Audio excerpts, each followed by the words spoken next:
Hey guys, it's Anthony Romrell, and in this video we are going to talk about jumps. So I want you to get your Animator Survival Kit, and you're going to want to go through pages 112 through 116 and read about jumps.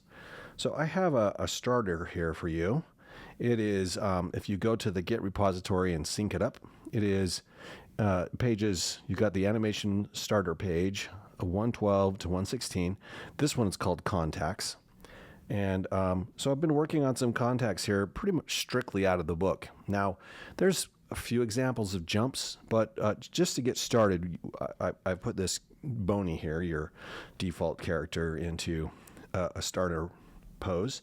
If I select the controls, you can see, just like the book, I have a down position on frame 7 and then frame 12. Here is our first extreme, where the body's throwing itself up in the air with the toes still on the ground. And then if we jump to frame 17, you can see the position is pretty much straight out of the example of the book, where the character is in the air, kind of pulling himself into position. Then on frame 22, we're landing, making contact with the ground. 27, we're starting our recovery. I haven't finished the rest of the frames yet.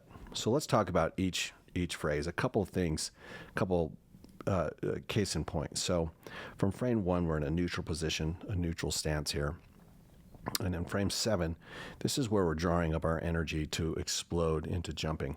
And one thing I want you to notice on the jump is the back, how the back is arched in one direction, right?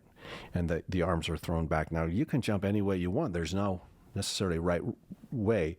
But, one thing I do want to point out is that the body, before it goes up, it's got to come down, right? So what we're doing is we're pulling down our forces and then in 12, releasing all that energy and throwing our arms up in the air, from that crouching position.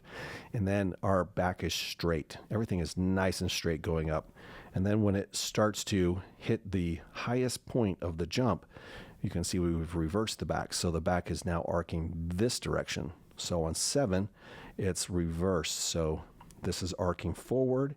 And in 17, it's arcing backward. We could be even a little bit more extreme on this and arc it backward. Okay. So, and then on frame 21, the back is now straight up and down, the head's still looking down. We're just barely making contact with the floor. And then 27 is very similar looking to 7, right? It's just we have reversed our arms. And what's happened here is on 7, our back is arced forward, and then our back comes down again. It's going from straight to arcing forward, pulling that weight with the forces that come down to the ground. And then we can go from there. So those are just some main points I wanted you to see when you're starting. And really, what we want you to do is do one really good animation and focus really hard on the contacts and breakdowns, and really consider what Williams is talking about on those pages. Do a thorough reading of what he has, and do your best on this jump. I think you know enough. Just follow the same sort of guidelines from the other videos with your contacts, passes, of breakdowns, and then do a straight ahead run on it, and you'll find a bit of joy in your animation.